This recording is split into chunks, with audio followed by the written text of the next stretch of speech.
بسم اللہ الرحمن الرحیم۔ السلام علیکم۔ بہت سے نمازیوں کی پیشانی پر کالا نشان پڑ جاتا ہے جسے کچھ لوگ نماز کا ٹیکا کہتے ہیں اور کچھ لوگ اسے محراب کہتے ہیں۔ کیا اس نشان کے بارے میں قرآن و حدیث میں کوئی فضیلت یا ذکر آیا ہے؟ بعض لوگ کہتے ہیں کہ زیادہ نمازیں پڑھنے اور سجدے وغیرہ کرنے سے یہ نشان ظاہر ہو جاتا ہے۔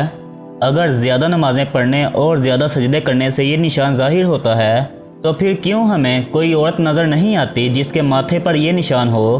کیا یہ محراب صرف مردوں کو عطا کیا جاتا ہے؟ ناظرین گرامی، ترمذی کی حدیث نمبر 1363 میں رسول اللہ صلی اللہ علیہ وآلہ وسلم نے فرمایا ہے کہ اللہ تعالیٰ کو 2 قطروں اور 2 نشانیوں کے علاوہ کوئی چیز زیادہ محبوب نہیں۔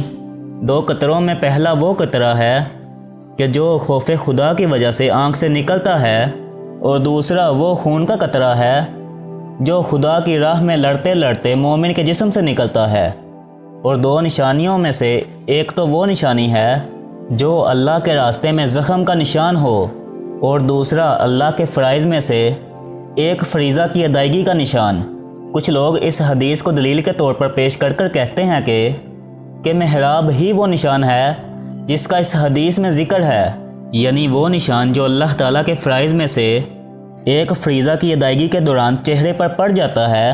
اسی طرح قرآن کی سورۃ الفتح میں اللہ تعالیٰ یوں فرماتا ہے کہ آپ انہیں دیکھیں گے کہ وہ سجدے اور رکوع کر رہے ہیں، وہ اللہ تعالیٰ کا فضل اور اس کی رضامندی کی جستجو میں ہیں، اس کا نشان ان کے چہروں پر سجدے کے اثر سے ہے۔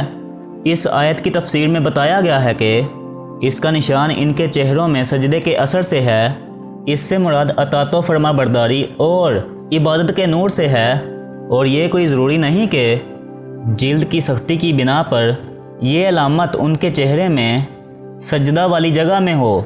علی بن ابی طلحہ نے ابن عباس سے بیان کیا ہے کہ ان کے چہرے میں اس کا نشان یعنی بہتر حیت اور حالت ہے، اور مجاہد رحمۃ اللہ اور کئی ایک نے کہا ہے کہ یعنی خشوع اور تواضع مراد ہے۔ کسی نے حضرت مجاہد سے کہا کہ میں تو اس آیت کا مطلب لیتا ہوں کہ اس سے مراد وہ نشان ہے کہ جو ماتھے پر پڑتا ہے۔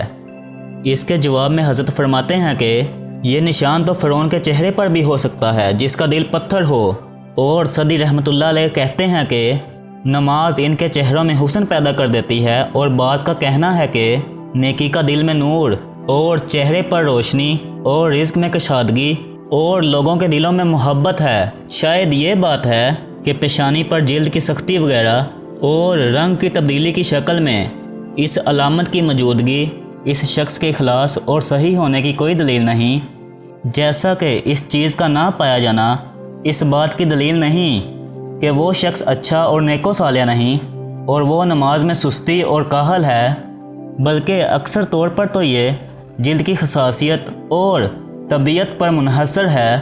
شیخ ابن عثیمین فرماتے ہیں کہ سجدے کی بنا پر پیشانی پر پیدا ہونے والا نشان نیک اور صالح لوگوں کی نشانی نہیں۔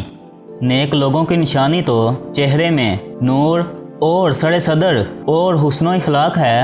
چنانچہ جب نمازی وہ کام کرے جو رسول اللہ صلی اللہ علیہ وآلہ وسلم نے حکم دیا ہے اور کسی کھردری چیز پر سجدہ کرتا ہو تو اس کی پیشانی پر علامت پیدا ہو سکتی ہے، اور یہ چیز نفس میں فخر اور تکبر پیدا کر سکتی ہے۔ لیکن جس کا دل ایمان پر مطمئن ہو اور وہ وہی کرنا چاہتا ہو جو اللہ تعالیٰ کے پاس ہے تو اسے لوگوں کی باتوں کا کوئی نقصان نہیں ہوگا۔ لیکن اگر کوئی شخص عمدہ ایسا کرتا ہے حالانکہ اس کی پیشانی میں سجدہ کی علامت جیسی چیز پیدا ہو جائے تو یہ دکھلاوا اور کذاب سے ہے، اسے دردناک عذاب کی ہلاکت ہے۔ مفسرین کے مطابق مرد کی جلد عورت کی جلد سے زیادہ مضبوط ہوتی ہے۔ مرد مسجد میں 5 وقت کی باجماعت نماز ادا کرتا ہے، جس جگہ وہ نماز ادا کر رہا ہوتا ہے وہ زمین بھی سخت ہوتی ہے، اور مرد عورت کی نسبت اپنی جلد کا خیال بھی کم رکھتا ہے۔ عورتوں میں یہ نشان اس وجہ سے نظر نہیں آتا کہ عورتیں نماز ادا کرتے ہوئے جس جگہ پر سجدے دیتی ہیں وہ جگہ نرم ہوتی ہے، اور دوسری بات یہ دیکھنے کو ملتی ہے کہ عورت مرد کی نسبت اپنے ماتھے کو سجدے کی جگہ پر زیادہ زور سے نہیں رگڑتی۔ یہی وجہ ہے کہ عورتوں کے ماتھے پر سیاہ رنگ کا نشان کم ہی نظر آتا ہے۔ کچھ مرد اور خواتین اپنے ماتھے پر یہ نشان حاصل کرنے کے لیے سجدے کی حالت میں جا کر اپنے ماتھے کو زور زور سے رگڑتے ہیں۔ کچھ نمازی ایسے بھی ہیں جو اللہ تعالیٰ کی راہ میں لمبے لمبے سجدے کرتے ہیں پر ان کے ماتھے پر یہ نشان نہیں پڑتا۔ کچھ ایسے بھی انسان دیکھنے کو ملتے ہیں جو پتوں پر اپنے ماتھے پر رگڑ رگڑ کر یہ نشان لگا لیتے ہیں کہ لوگ مجھے نیک اور پرہیزگار سمجھنے لگ جائیں گے۔ اللہ کے نزدیک نیک اور متقی وہی ہے جس کی نیت صاف ہے اور ہر کام اللہ کی رضا کے لیے کرتا ہے۔ اگر لوگ ماتھے پر نشان کو حاصل کرنے کے لیے لمبے لمبے سجدے کرتے ہیں تو وہ صرف اور صرف دکھاوا ہوتا ہے۔ ایسے لوگوں کے لیے سخت عذاب ہے۔ ناظرین گرامی، بے شک اللہ تعالیٰ نے روز قیامت جہنم کی آگ کو ان حصوں پر حرام قرار دیا ہے جو حصے اللہ تعالیٰ کی عبادت کرنے میں مشغول ہوتے ہیں۔ نمازی کے چہرے کا نور بھی ان میں سے ایک ہے جو اللہ تعالیٰ کی رضا حاصل کرنے والوں کے چہرے پر ظاہر ہوتا ہے۔ حضرت ابو ہریرہ سے مروی ہے کہ رسول اکرم صلی اللہ علیہ وآلہ وسلم نے فرمایا کہ جہنم کی آگ ابن آدم کے سارے جسم کو کھا جائے گی سوائے نمازی کے پڑے سجدوں کے اثرات کے، کیونکہ اللہ تعالیٰ نے اس آگ کو ان پر حرام کر دیا ہے کہ وہ سجدے سے پڑے نشان کو کھائے۔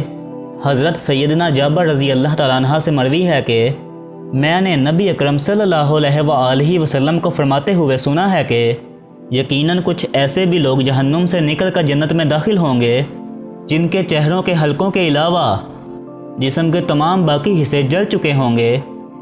اللہ تعالی ہم کو نیک کام کرنے اور 5 وقت کی نماز قائم کرنے کی توفیق عطا فرمائے۔